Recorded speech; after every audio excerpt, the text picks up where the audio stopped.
Waalaikumsalam Sehat, warahmatullahi oke, wabarakatuh. sehat semua ya. Kan juga Pak. Sehat. Amin. Syukur ya Allah Subhanahu wa taala. Di pagi hari ini kita semua masih senantiasa diberikan kesehatan, kekuatan, keselamatan sehingga dapat ya bertemu Maya lewat via Zoom, dan semoga apa yang kita laksanakan pada pagi hari ini diberikan keberkahan dari Allah Subhanahu wa taala. Di pagi hari ini kita akan belajar melanjutkan yang pertemuan kemarin, kurikulum dan pembelajaran keseluruhan. Nah, kalau di pertemuan sebelumnya kita sudah membahas kurikulum yang ada di SMK, di berbagai mata pelajaran yang ada di SMK, mulai dari normatif, adaptif, dan produktif. Kemudian kita sudah mempelajari sebagian materi atau mata kuliah yang ada di informatika di perkuliahan. Nah, sekarang kita akan mempelajari ini ya, kerangka kualifikasi nasional Indonesia. Tapi sebelum itu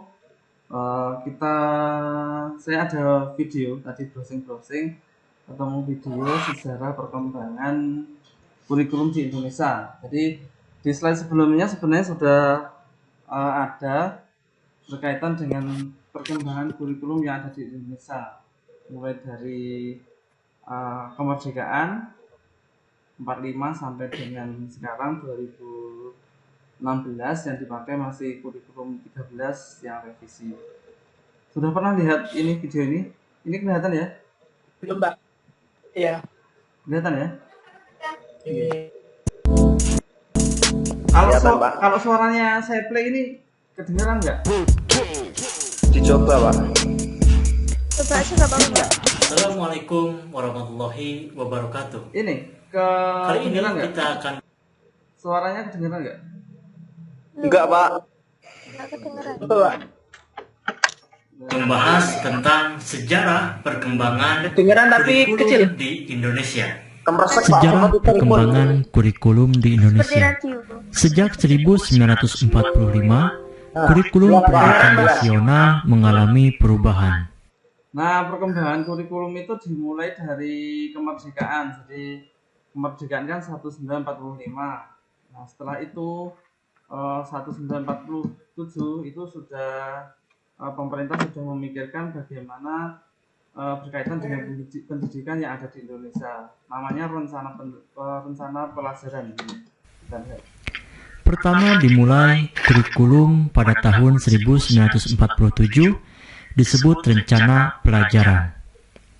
Dipengaruhi sistem pendidikan kolonial Belanda dan Jepang, kehidupan berbangsa saat itu masih dalam semangat juang merebut kemerdekaan, membentukkan karakter manusia Indonesia yang merdeka.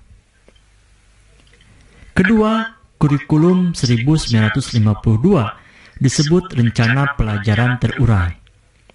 Isi pelajaran yang dihubungkan dengan kehidupan sehari-hari, rencana pembelajaran lebih rinci.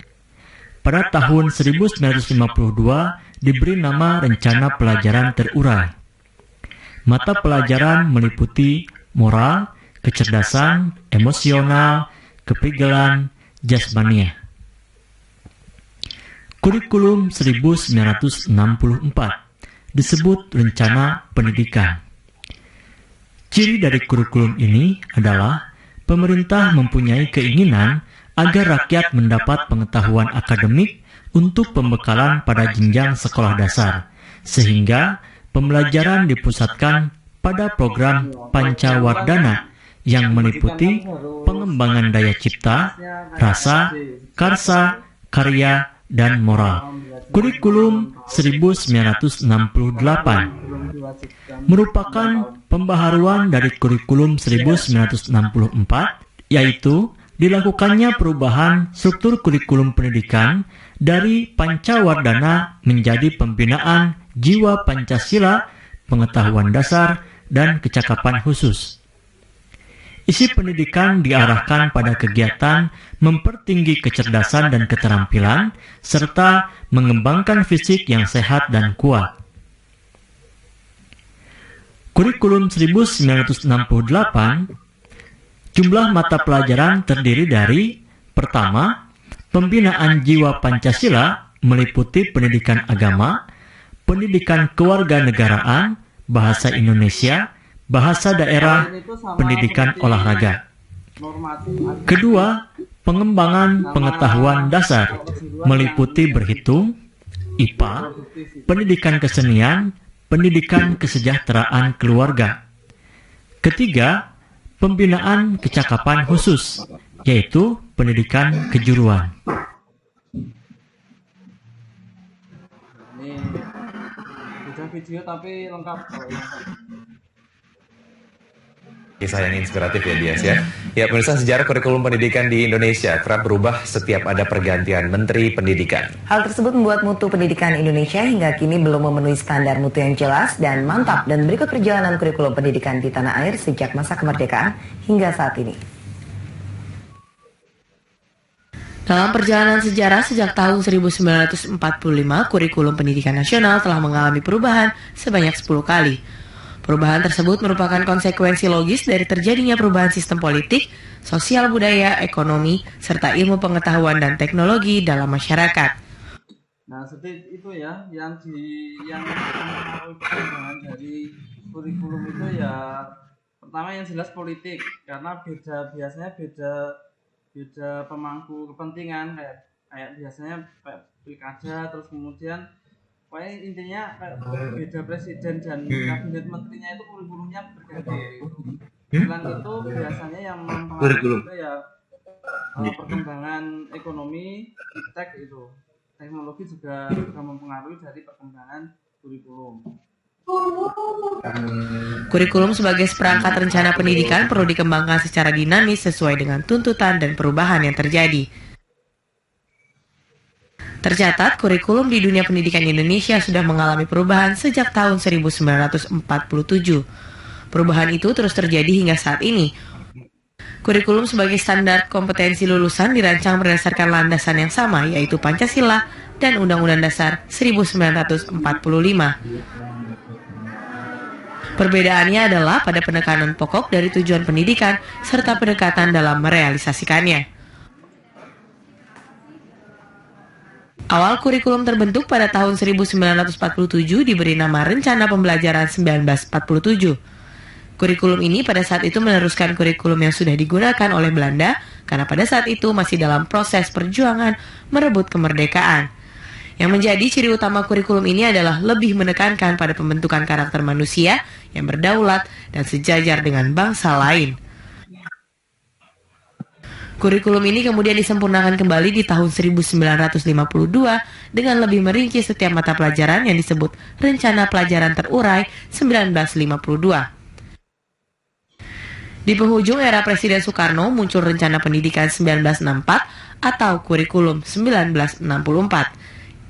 Kurikulum ini fokus pada pengembangan daya cipta, rasa, karsa, karya, dan moral atau yang lebih dikenal dengan istilah Pancawardana. Kurikulum ini kemudian diperbaharui kembali dengan hadirnya Kurikulum 1968 yang memiliki perubahan struktur kurikulum pendidikan dari Pancawardana menjadi pembinaan jiwa Pancasila, pengetahuan dasar, dan kecakapan khusus. Di tahun 1984, kurikulum pendidikan nasional beralih ke sistem CBSA atau cara belajar siswa aktif. Konsep-konsep yang dipelajari siswa harus didasarkan pada pengertian, baru kemudian diberikan latihan setelah siswa mengerti. Tahun 1994 terjadi perubahan kurikulum yang menonjol. Dalam kurikulum ini ada pembagian tahapan pelajaran di sekolah dengan sistem catur wulan. Sistem ini menekankan materi pelajaran yang cukup padat dan berorientasi kepada materi pelajaran. Kurikulum 1994 bersifat populis dengan memberlakukan satu sistem kurikulum untuk semua siswa di seluruh Indonesia. Di tahun 2004, pemerintah menerapkan kurikulum berbasis kompetensi atau KBK. Kurikulum ini menekankan pada ketercakapan kompetensi siswa baik secara individual maupun klasikal. Penilaian menekankan pada proses dan hasil belajar dalam upaya penguasaan atau pencapaian suatu kompetensi. Kurikulum 2004 selanjutnya berkembang menjadi kurikulum 2006 yang disebut KTSP atau Kurikulum Tingkat Satuan Pendidikan. Secara substansial, KTSP lebih mengimplementasikan regulasi yang ada, yaitu PP nomor 19 tahun 2005. Akan tetapi, esensi isi dan arah pengembangan pembelajaran tetap masih bercirikan tercapainya paket-paket kompetensi. Dan yang terbaru adalah kurikulum tahun 2013. Namun, kurikulum ini masih dalam pembahasan lebih lanjut agar bisa diterapkan pada akhir tahun 2015 dengan perubahan yang telah disesuaikan. Kini pendidikan di Indonesia menggunakan kurikulum ganda, yaitu kurikulum 2006 dan kurikulum 2013. Diharapkan kondisi ini tidak berlangsung lama sehingga pendidikan di Indonesia bisa menggunakan kurikulum yang baru yang bisa meningkatkan mutu pendidikan nasional.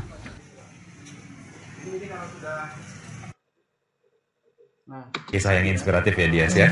Ya pemirsa, itu tadi sejarah perkembangan dari kurikulum yang ada di Indonesia yang mulai dari kemerdekaan sampai dengan saat ini. Jadi selalu berkembang, selalu dinamis, mengikuti dengan perkembangan ya politik, terus kemudian ekonomi, perkembangan iptek, dan ya disesuaikan dengan kebutuhan yang ada di masyarakat seperti itu. Bisa dipahami ya sampai sini rekan-rekan semua.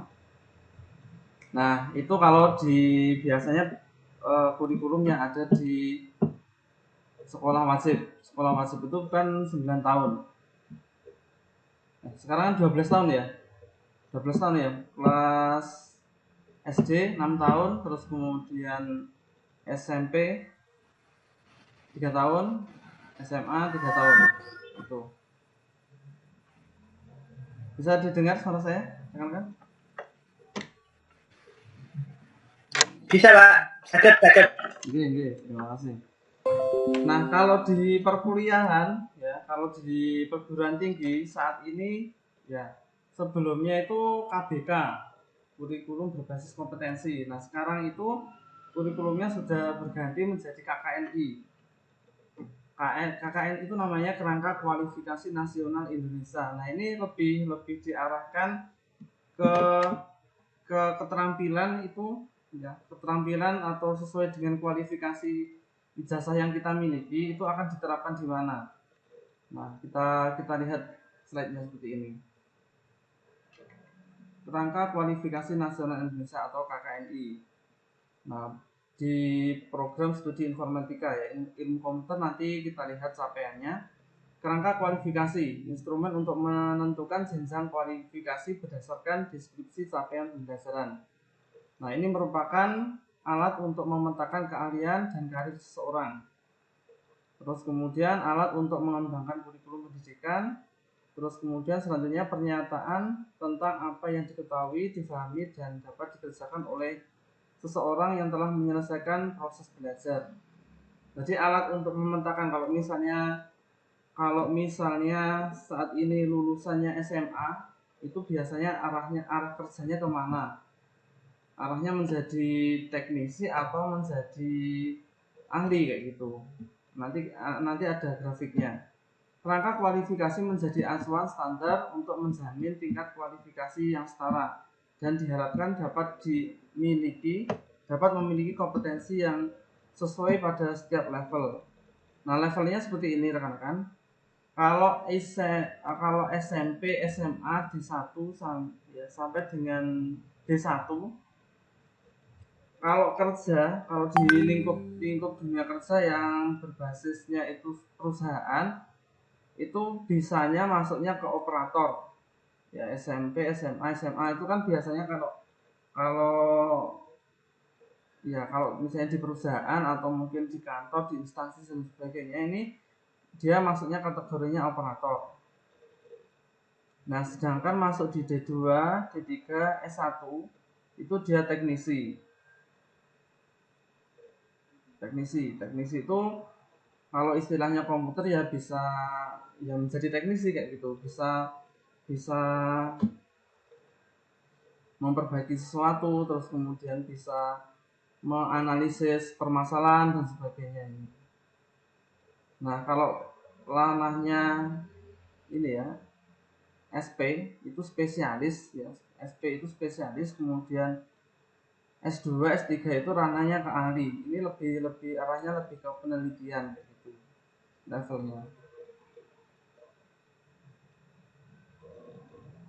Ya, sampai sini bisa dipahami? Atau ada yang kurang jelas? Bisa, Pak. Bisa. Bisa ya. Nah itu.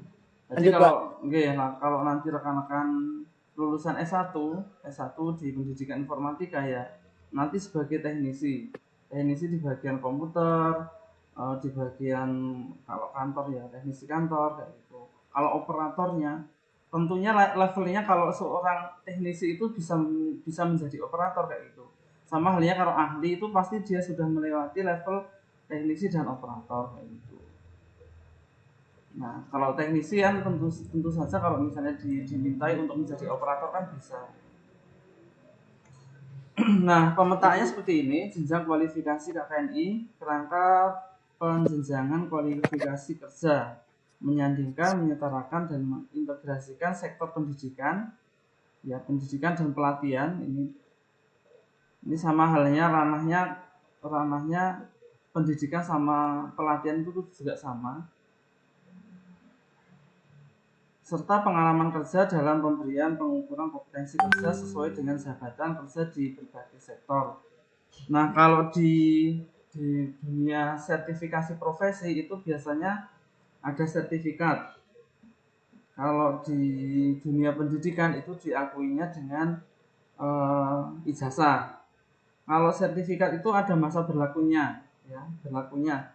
Kalau misalnya kita sudah pernah mengikuti kayak di jaringan ya, pernah mengikuti uji kompetensi keahlian CCNA misalnya. Nah itu ada masa berlakunya 3 tahun atau mungkin 5 tahun gitu. Sama halnya seperti kita sudah mempunyai bidang keahlian misalnya bahasa dengan diakui mempunyai sertifikat TOEFL misalnya TOEFL. Nah itu ada masa berlakunya 3 tahun atau mungkin 5 tahun gitu. Nah perbedaannya itu kalau di sertifikasi itu harus diupdate terkait dengan kompetensinya. Kalau di dunia pendidikan ijazah itu berlaku seumur hidup gitu. Saya berikan contoh ya, contoh sertifikat.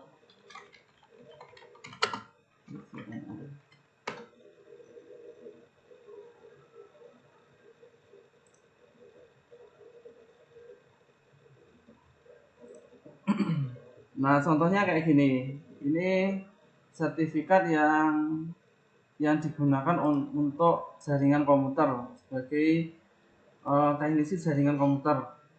Kalau biasanya perusahaan-perusahaan besar yang memang membutuhkan untuk orang yang berkompeten itu diakuinya melalui ini Cisco.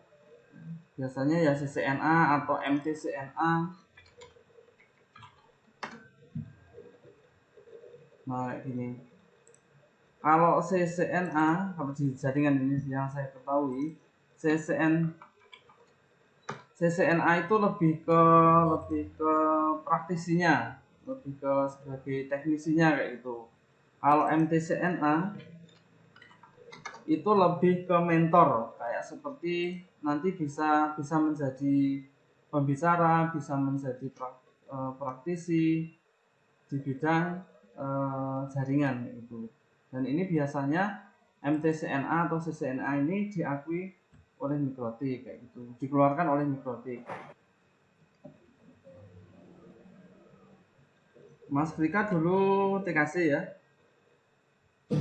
Iya, Pak. Nah itu misalnya TKC mau melamar kerja di industri yang bergerak di bidang jaringan kayak itu, katakanlah server atau apa kayak gitu. Nah di sana untuk selain ijazah yang kita miliki, biasanya sebagai pendukung itu nih memiliki sertifikasi kompetensi keahlian.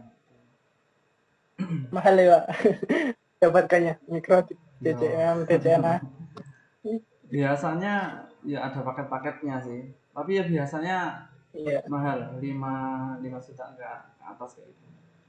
Temanku juga ada yang ikut, Pak. harga Berapa juta gitu? 2 juta atau berapa gitu? oh CCNA training CCNA tergantung sih kalau di jaringan ya TCNA mikrotik. setara 4,8 juta ya, ada yang 2 juta. Ini biasanya tergantung dari, biasanya kan pelatihan juga, pelatihan berapa Iya, bulan, beberapa bulan gitu. Oke, beberapa bulan nanti kalau lulus 4,8 juta ya. kalau lulus Mahal. ya kalau misalnya lulus ya dapat sertifikatnya itu. Di animasi juga ada training animasi.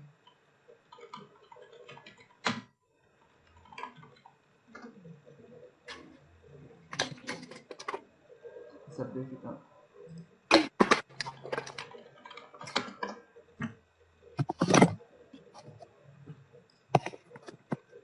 Ya, biasanya lembaga-lembaga kursus di bidang animasi itu juga ada yang mengeluarkan sertifikatnya. Tapi sertifikat ini itu tadi kalau di perusahaan itu melihat tahun terbitnya. Kalau tahun terbitnya 2020 misalnya hanya berlaku 3 tahun ya sampai dengan 2023 ya. Setelah itu silakan upgrade kembali skill yang dimiliki kayak gitu. Itu bedanya kalau misalnya rekan-rekan pengen kerja di perusahaan seperti itu, biasanya ya dua-duanya ijazah juga, sertifikat juga gitu. Kalau kerjanya di instansi ya instansi pemerintah ya biasanya hanya ijazah saja. Saya lanjutkan ini ya.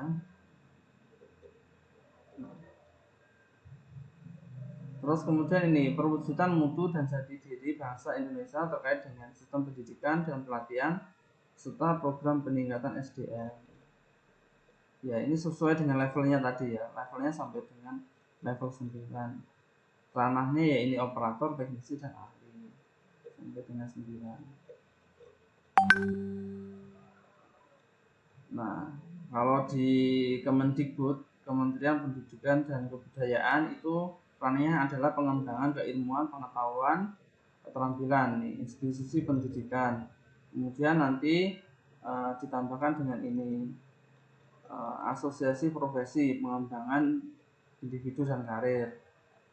Nah, kemudian ya masuk di dalam ya ini ada Kemenakertrans, Kementerian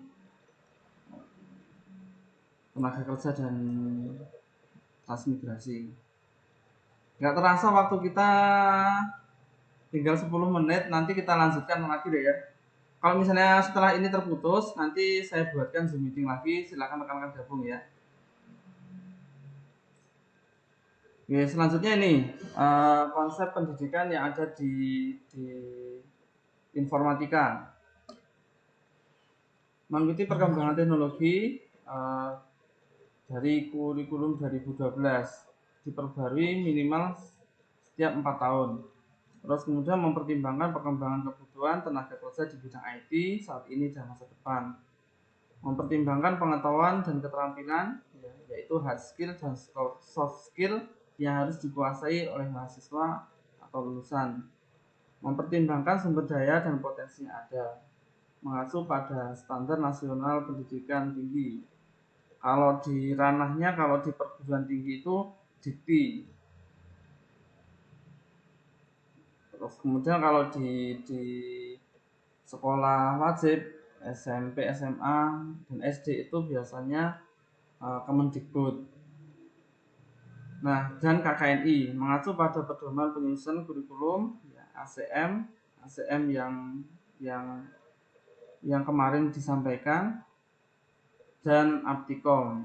Ini kalau di informatika capaian pengetahuannya seperti ini. Menguasai konsep dan teori dasar bidang informatika, menguasai teori penerapan bidang keahlian khusus. Nah, dibagi menjadi beberapa bidang ini. Ada bidang komputasi cerdas, ada bidang rekayasa perangkat lunak, bidang komputasi berbasis jaringan dan bidang multimedia, mobile, dan game. Kemudian capaian kompetensinya masing-masing bidang mampu menyelesaikan masalah teknologi informasi, komunikasi dengan keahlian khusus bidang komunikasi cerdas, atau bidang rekayasa perangkat lunak, atau bidang komputasi berbasis jaringan, atau bidang multimedia, mobile, dan games. Ini kayak kalau di perkuliahan seperti fokus peminatannya kayak gitu. Menguasai prinsip dan isu terkini terkait dengan faktor ekonomi, kesehatan, keselamatan kerja, sosial, ekonomi secara umum. Keterampilan umum ini saya skip saja. Nah, ini keminatan atau konsentrasi di bidang informatika. Nah, nanti kalau misalnya kita di pendidikan informatika, sebenarnya semuanya mata kuliah ini ya, di konsentrasi ini mata kuliahnya semua ada. Cuma kalau di pendidikan informatika STKIP itu biasanya konsentrasinya ya milih sendiri, dan itu ketika kita mengerjakan skripsi. Kalau memang rekan-rekan kuliahnya itu di jurusan teknik informatika, ini biasanya dari semester 5 sudah ada konsentrasi. Dari berbagai mata kuliah di semester 1, 2, 3, 4 ya, itu keminatannya di mana. Nanti biasanya ada mata kuliah pilihan. Nah, ini dari mata kuliah pilihan itu yang akan menentukan keminatan. Biasanya saya senang di otak-atik program, yaitu bikin program, terus kemudian melakukan rekayasa perangkat lunak, bikin aplikasi, bikin web dan sebagainya. Nanti masuknya di rekayasa perangkat lunak. Kalau keminatannya seperti di robotik, terus kemudian di augmented reality, terus kemudian kayak seperti di microcontroller. Nah, ini kayak seperti robot-robot dan sebagainya, masuknya di komputasi cerdas. Kalau keminatannya di jaringan ya nanti masuknya di komputasi berbasis jaringan. Sama seperti di SMK itu. Kalau minatnya di bagian hardware, terus kemudian di jaringan, ya nanti kita fokusnya ke komputasi berbasis jaringan. Nah, ada lagi kalau misalnya senangnya di otak-atik di multimedia, grafis, terus kemudian video, terus kemudian misalnya edit gambar, atau mungkin senang di pemrograman berbasis game, bikin aplikasi game, nanti masuknya di multimedia, game, dan mobile. Nah, setiap mahasiswa wajib memilih salah satu keminatan konsentrasi saat memasuki semester 5. Nah, ini kalau misalnya rekan-rekan mengambilnya teknik informatika, tapi kalau di pendidikan informatika nanti di semua mata kuliah itu dapat, cuma konsentrasinya ya ketika kita ngerjakan skripsi itu. Keminatan pada S1 inline dengan keminatan di S2, dan juga menyesuaikan dengan potensi dari sumber daya yang ada di Filkom. Nah, kira-kira mungkin itu rekan-rekan ya. Jadi kalau di informatika komputer itu memang ranahnya luas sekali ya, luas sekali. Kalau kita mempelajari semua dan harus ahli semua itu ya kadang-kadang berat. Tapi harapannya rekan-rekan dari empat ini memiliki salah satu kompetensi. Kalau misalnya sekarang teman di multimedia ya silakan konsentrasi di multimedia.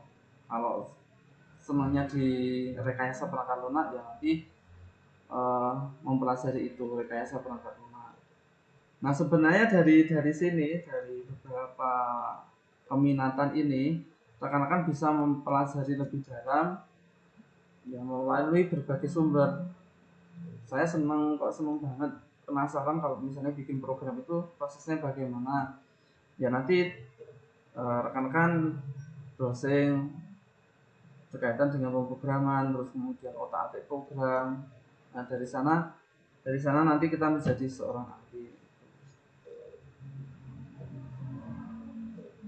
Nah, awalnya seorang ahli kan kayak gitu, karena memang sering berlatih kan kayak gitu. Menjadi seorang programmer itu karena memang basicnya ya senang diprogram kayak gitu. Menjadi seorang animator kayak gitu, karena memang senang dianimasi kayak gitu. Bisa dipahami ya sampai sini ya rekan-rekan? Oke. Oke Pak, bisa lanjut. Konsepnya ini konsep baru di kurikulum 2016 ya, sama tadi penjurusannya kecerdasan buatan, kemudian rekayasa perangkat lunak atau analisis dan perancangan sistem,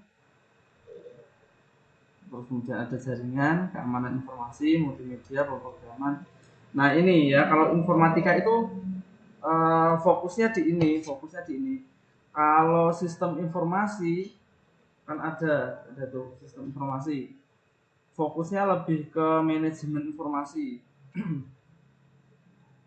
Manajemen informasi itu ya seperti bagaimana cara melakukan manajemen dari suatu perusahaan dengan menggunakan bantuan komputer kayak gitu. Bagaimana memanajemen suatu instansi dengan menggunakan komputer kayak gitu. Yang dipelajari banyak, ada kesepakatan antar personal, terus kemudian ya kalau misalnya di praktikumnya ya praktikum berkaitan dengan office kayak gitu. Ada sistem informasi itu. Nanti rekan-rekan ya coba browsing perbedaan teknik informatika, sistem ilkom sama sistem informasi itu pasti ada bedanya. Sama-sama komputer, soalnya komputer itu ya luas gitu, sesuai dengan apa yang kita pelajari di awal.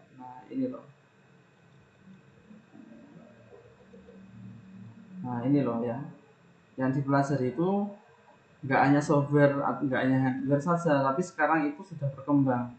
Nah ini hardware, software, brainware, innovation, dan sistem. Kalau ranahnya teknik informatika ya ini di hardware, software, brainware.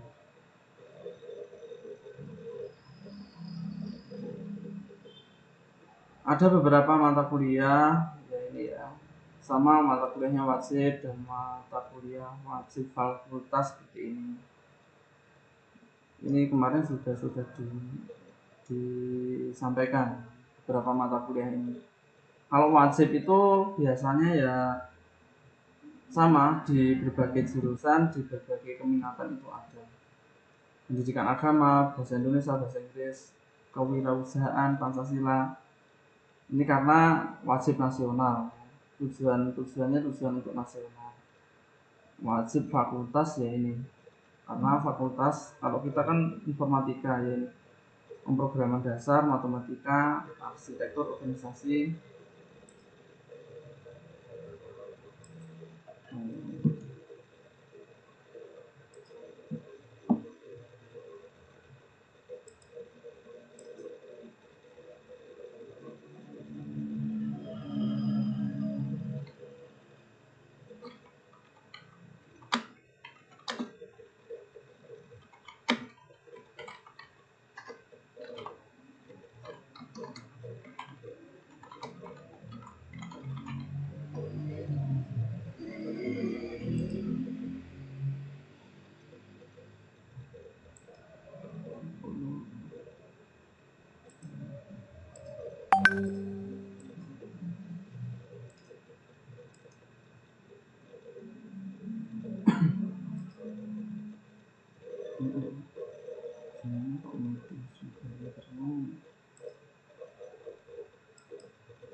Bisa dengar suara saya, rekan-rekan?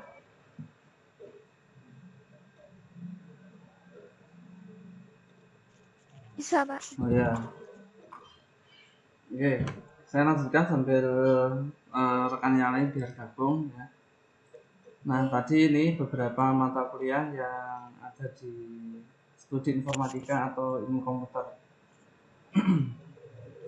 Nah, ada beberapa mata kuliah wajib dan keminatan ya.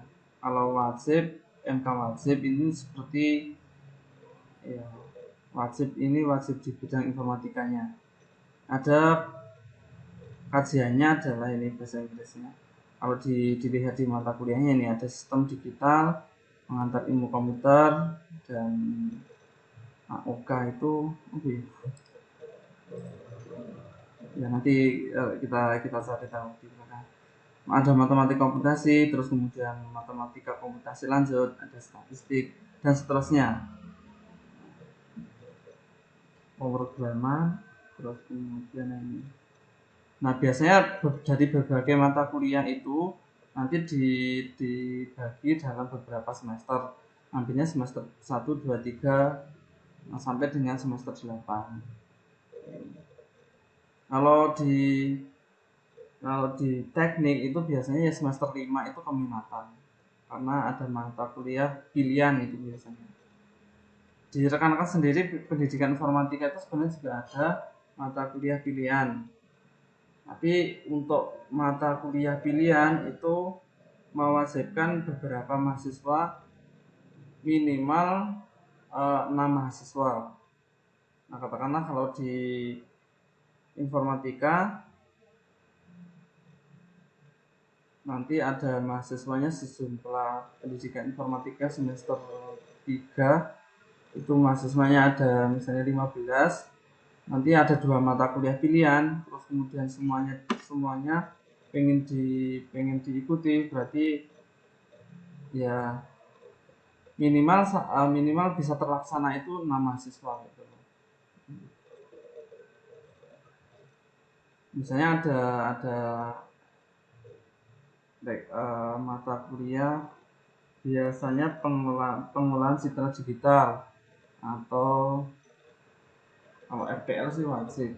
Biasanya di animasi, animasi 3 dimensi. Untuk terlaksana animasi 3 dimensi itu biasanya minimal 6 mahasiswa yang memilih. Kalau misalnya kurang dari itu, yang milih hanya 4 mahasiswa, berarti pilihan yang lain itu yang diikuti.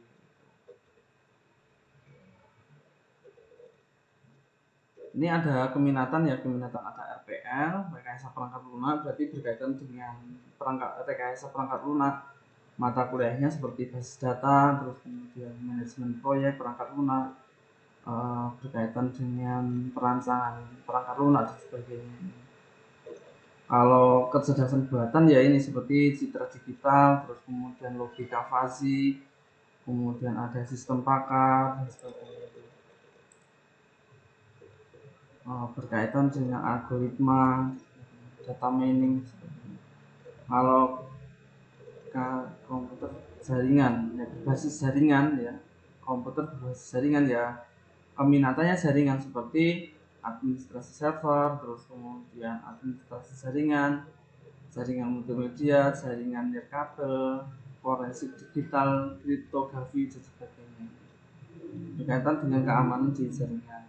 Terus kemudian kalau keminatannya itu di multimedia, mata kuliah yang diambil ya seperti ini, grafika, komputer dan visualisasi, konten animasi 2 dimensi, 3 dimensi, perancangan game, terus kemudian aplikasi perangkat bergerak ya, seperti mobile kayak gitu. Kemudian ada pemrograman game, kecerdasan buatan dan game ini. Terus kemudian ada augmented reality, desain kreatif, aplikasi dan game. Ini biasanya didapatkan setelah semester 5, 6 dan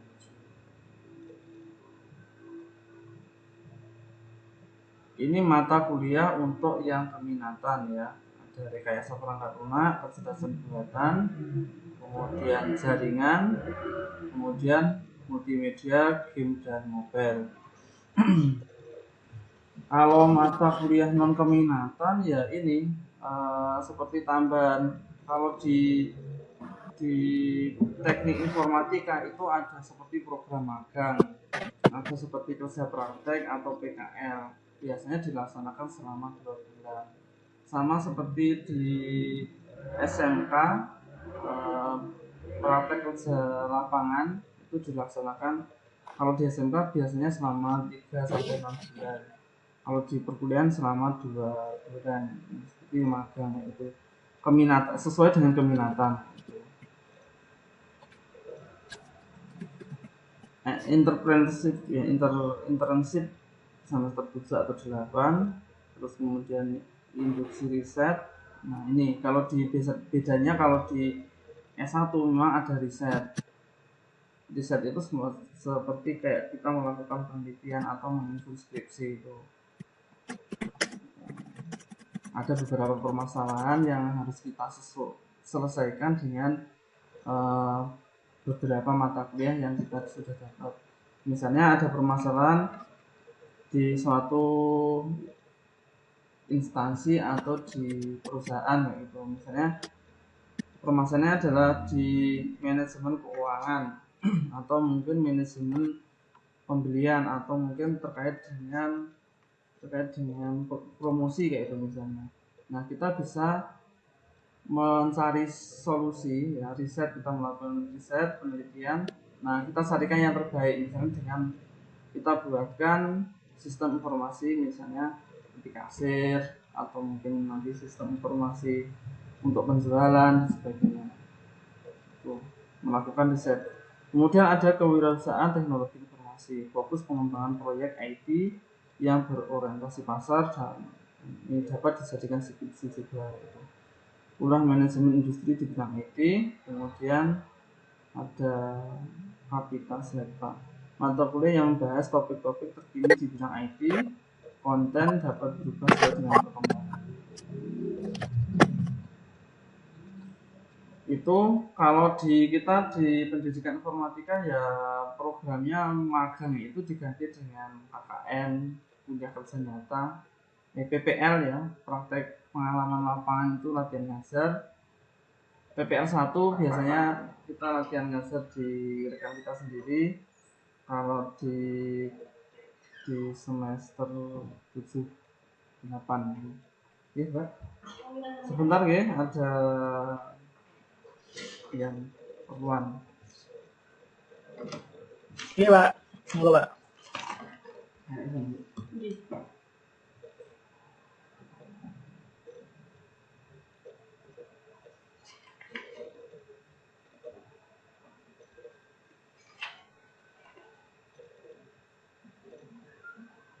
katanya sudah barengannya enggak? Oh, sendiri. Sendiri Pak. Sendiri.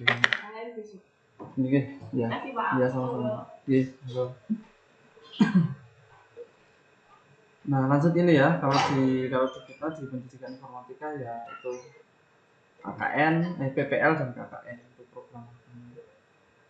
Kalau PPL biasanya latihan ngajar di temannya sendiri PPL 1, kemudian PPL 2 itu latihan ngajar di ya SMA atau SMK sesuai dengan bidangnya. Kalau informatika biasanya ya SMK. Kalau KKN kuliah kerja nyata itu biasanya diterjunkan di lokasi, biasanya kayak seperti desa gitu. Nanti di sana ya karena kuliah kerja nyata itu harapannya bisa memberikan pengabdian kepada masyarakat, entah itu kita membuat proker-proker dan sebagainya, itu program kerja yang berkaitan dengan kemasyarakatan dan sebagainya.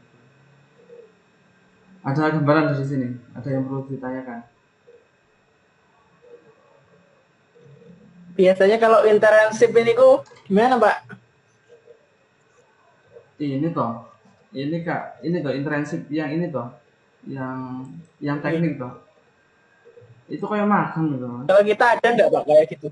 Internshipnya ya itu loh, PPL. Oh sami ya? PPL karena Sama ya? sebenarnya sama, karena kita kan di pendidikan yo nanti kita praktek kerja lapangannya atau PPL-nya itu di sekolah-sekolah itu. Nah di sekolah kan ada beberapa proker, tentunya kita bikin proker sendiri. Kok nanti yang ngajar terus kemudian membantu di bidang kalau di sekolah ya kayak TU-nya kayak itu, tata kelolanya kayak gitu. Mungkin Susah enggak Pak itu kira-kira? yo kalau dijalani enggak susah Mbak.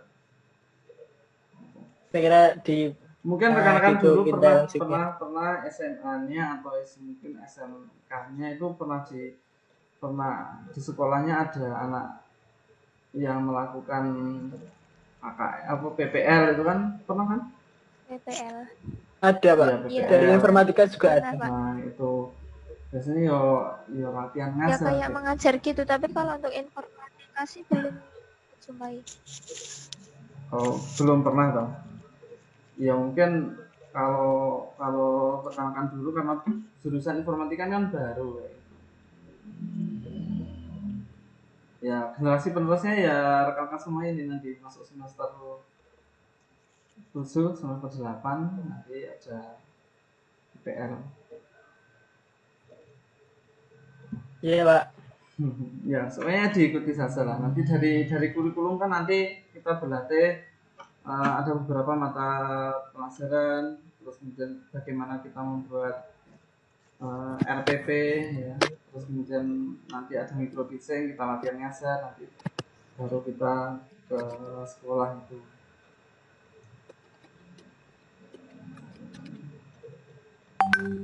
Nah kalau di ini materinya materi teknik informatika murni sih. Ada beberapa kegiatan yang magang, ada industri ini selama 4-6 bulan. 2 bulan di awal sebagai mata kuliah PKL. Nah iya asik Pak. Kayak di perusahaan gitu. Iya. Ada. Iya. Kalau misalnya universitas ya bisa Cari-cari sendiri. Saya dulu ya teknik informatika sih ya di sini di STKIP, cuma dulu kan bisa kerjasama, programnya kan kerjasama dengan UNSA itu Universitas Surakarta, jadi namanya KP kuliah kerja praktek itu ya, KP kerja praktek.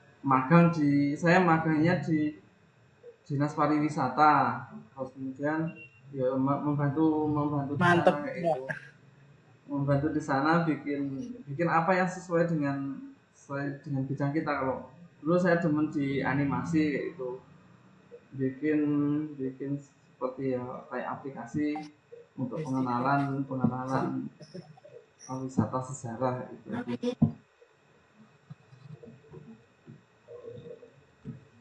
Nah, yang melaksanakan kerjasama dengan industri yang akan memberikan kesempatan magang bagi mahasiswa selama minimal 4 program magang. Ya, harapannya kalau kayak di TI ini diarahkan menjadi IT entrepreneur. Mahasiswa diarahkan untuk mengembangkan suatu bisnis atau produk berbasis teknologi informasi. Nah, sekaligus dapat ini sebagai skripsi mahasiswa tersebut. Jadi produk yang kita riset ya, itu harapannya ya ini bisa menjadi, selain bisa menjadi skripsi ya bisa menjadi peluang bisnis. Misalnya rancang bangun aplikasi media pembelajaran kayak gitu. Nanti kan media pembelajarannya bisa dijadikan sebagai peluang bisnis kan kayak gitu. Kalau sekarang sih kayak semacam di media pembelajaran itu sudah jarang digunakan. Mungkin ya bisnisnya kalau misalnya kita mau buat media pembelajaran ya nanti bisa di publish di YouTube kayak gitu. Mas Frika ini pundi-pundi ads-nya sudah banyak.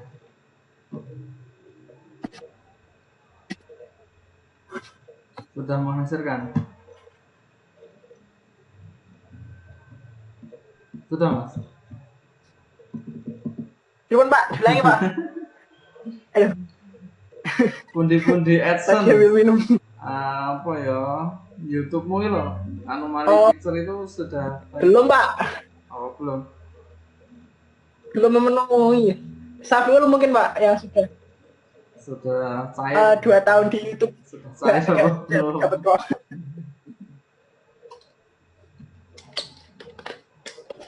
Oke, saya lanjutkan. Lama tuh Pak gitu. Ya, intinya ya teladan Pak. Melakukan riset itu penelitian berdasarkan data-data nanti ada peluang kerja juga.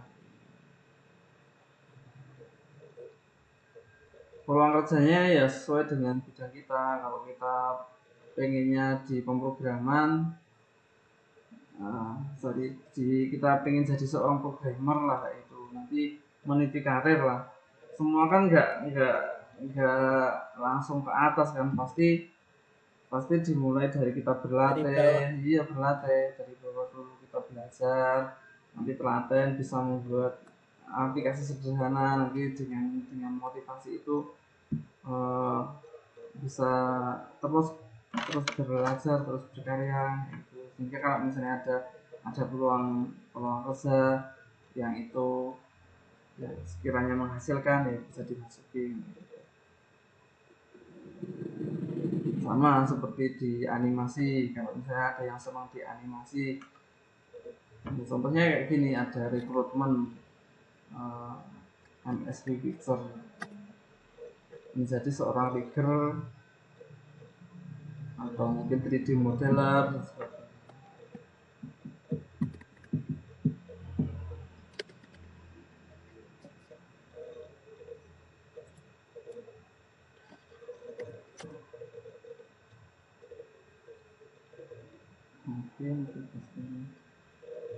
Ada tugas kira-kira keberatan apa enggak?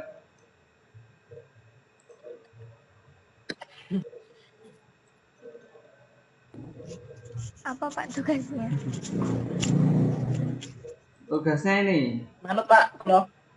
Kayak kita itu mencari peluang kerja di dunia IT, dan itu menjadi profesi masa depan kalian. Wah, mantap Pak. Deadline-nya saya bikin minggu saja ya. Lama aja Pak itu Pak. Udah 5 Aduh. 25 Pak. 5 hari. Apa Nambah, nambah? Pak. 27 ya. 27 minggu depan. Jadi pertemuan Nambah, Pak. 27 Oktober. Buat esai tentang profesi masa depan. Esai tentang salah satu profesi bidang IT yang sangat dibutuhkan saat ini atau masa depan. Nanti formatnya saya kirim contohnya. Contohnya saya kirim di. Oke, Pak, siap. Dan tulislah pendapat kamu tentang mengapa profesi tersebut menarik. Kalau misalnya ya nggak apa-apa kalau kita di bidang pendidikan informatika pengennya jadi guru informatika atau mungkin pengen jadi programmer dan sebagainya. Ntar aja tamu.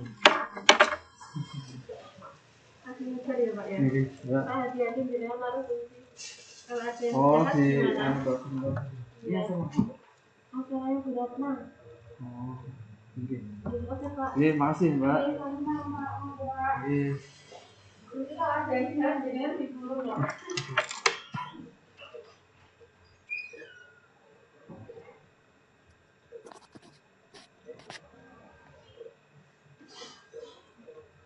Lanjut ya, rekan-rekan.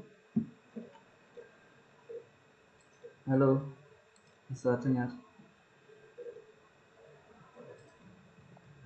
Lanjut, Pak. Oke, ini Iya Pak, lanjut Pak.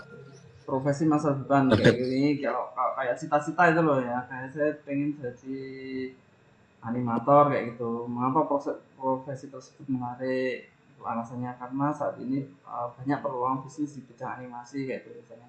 Saya pengen jadi guru informatika kayak gitu misalnya.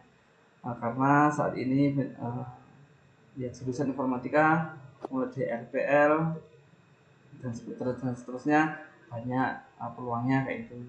Terus kemudian mengapa kamu tertarik ingin menekuni profesi tersebut? Ya, uraikan sendiri itu dengan kalimat sendiri.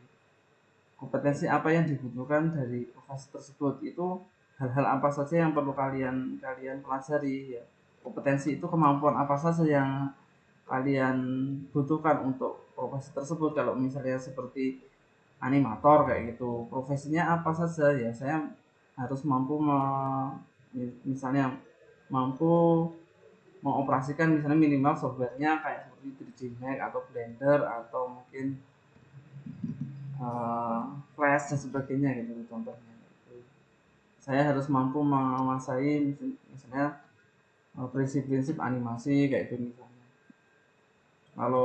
Kalau guru, saya ingin jadi guru informatika, ya profesi apa, kompetensi apa, misalnya kompetensi berkaitan dengan pedagogi kayak gitu, berkaitan dengan pemahaman materi di bidang informatika kayak gitu, contohnya kayak gitu. Apa yang harus kamu lakukan untuk menjadi ahli pada profesi tersebut? Ya, tentunya saja kalian ceritakan saya dengan rajin belajar, atau dengan giat belajar, dengan tekun menekuni bidang tersebut kayak gitu. Nah, gunakan kalimat sendiri di dalam pengaplikasi dan cantumkan referensinya. Dikumpulkan pada Selasa yang akan datang 27 Oktober 2018. Nanti ini saya kirimkan di Google Classroom biar gampang pengumpulannya gitu. Nah, ada yang ditanyakan kira-kira di sini, tanyakan.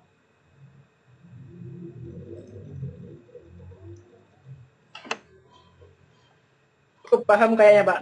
Nanti tugasnya di share grup. Belum paham? Cukup paham. Lumayan. Oke. Nggih. Terkait kurikulum. Paham Pak, paham. Ya, terima kasih. Kayak kalau hari Jumat itu mepet banget sih. Kemarin Jumat itu pernah kita instalasi, kita sebenarnya belum mengadakan perkuliahan yang tatap muka kayak gini loh, tatap maya kayak gini loh. Belum, Pak. Iya. Soalnya kan di Jumat itu kan Kemarin Bu Nur Hayati moloro, Pak. Iya. molor. Iya. Ya mahasiswanya sudah siap sebenarnya, tapi Bu Nurnya molor. Oh gitu. Ya nanti usahakan nggak. Masih masuk ke Google Meet-nya Bu Nur. Iya. Kemarin.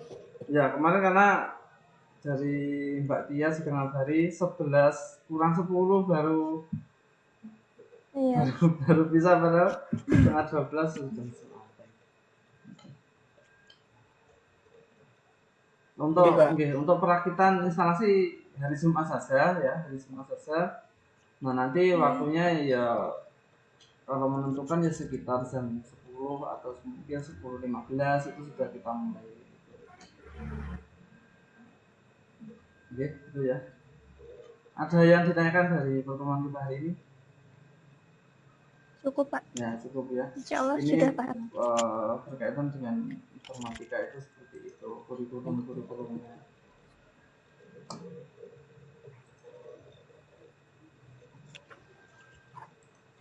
Ya, ada tambahan lagi.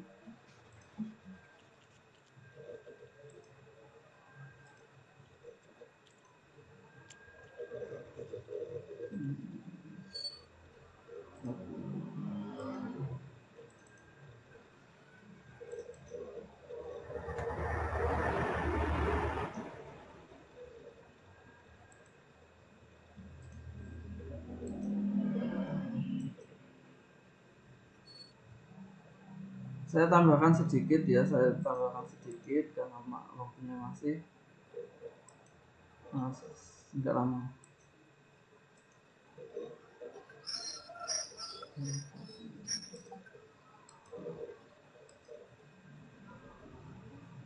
Ya, komponen kurikulum. Komponen kurikulum itu ada tujuan, ada isi, strategi, metode, dan evaluasi. Kurikulum itu kan seperangkat pembelajaran ya, nggak hanya mata kuliah saja, nggak hanya mata kuliah atau mata pelajaran saja enggak, tapi isinya seperti ini. Ada tujuan, ada isi, ada strategi, ada metode, ada evaluasi. Tujuan itu ya ada tujuan nasional, ada tujuan institusi, ada tujuan dari mata kuliah atau mata pelajaran itu sendiri kayak gitu. Ada komponennya, ada tujuan. Jadi tujuannya kita misalnya mengikuti perkuliahan katakanlah perakitan dan instalasi. Nah, tujuannya apa kayak itu? Misalnya mahasiswa diharapkan mampu untuk melakukan perakitan komputer, mampu mendiagnosa kerusakan komputer, mampu melakukan instalasi sistem operasi, mampu melakukan instalasi program aplikasi kan kayak gitu. Terus kemudian dari tujuan itu ada isinya apa? Sejumlah mata kuliah itu kan tentunya kan ada bab-babnya kayak gitu. Bab 1, bab 2, bab 3 kayak gitu. Atau mungkin topik 1, topik 2, topik 3 kayak gitu. Kemudian dari beberapa topik tentunya ada pelajaran itu materi, ada yang praktek. Kalau praktek nanti butuh strategi ya. Strateginya bagaimana? Strategi dalam penyampaiannya bagaimana, metodenya bagaimana gitu. Kalau misalnya